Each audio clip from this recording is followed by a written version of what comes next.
Hello! Gawa na naman tayo ng middag today.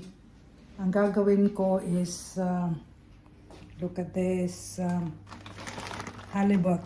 It's koita in slices koita with mixed broccoli. And then, nilagyan ko na lang ng salt and pepper with slice of lemon and tomatoes. Ayan ang mixed broccoli natin at saka cooked potatoes. Tapos lagay natin sa oven for 40 minutes, pero tatakipan ko muna to ng foil para hindi masyadong ma-dry.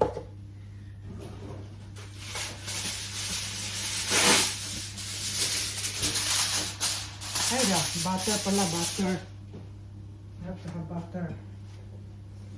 Pwede nyo it's up to you kung anong ilalagay nyo dito. Either butter or olive oil. Pero sa akin, butter ang gagawin ko.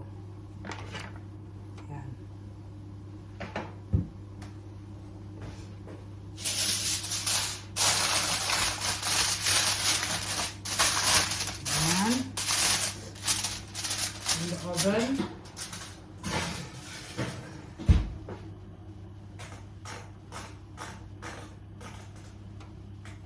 Minutes. Tapos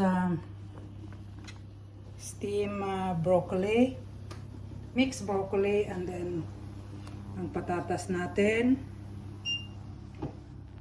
Tapos ang gagawin kong gravy or sauce niya is a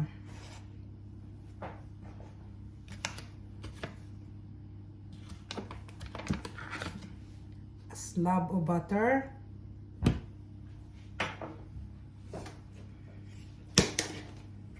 at saka parsley frozen. Itong parsley ko is from my tiny garden, kaya nilagay ko na lang sa freezer, just like this. Ayan o. Gusto namin ng maraming parsley.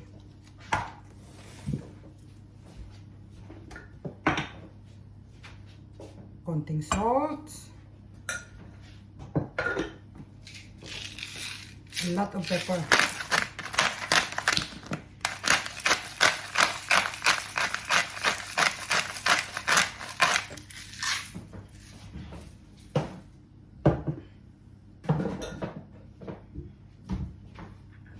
Yeah. So, hintayin na lang natin tong maluto tong patatas natin. Alam niyo kung bakit di ko binalatan yung patatas? Kasi nasanay na kaming kumain na hindi binalatan yung patatas. So, it's up to you. Okay? So, let's see how it goes mamaya after 40 minutes. Okay.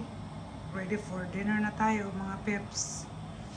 Ito na melted butter with parsley. So ito na ginagawa ko.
appetit!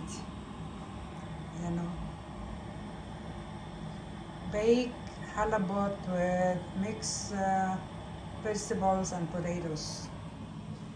Enjoy!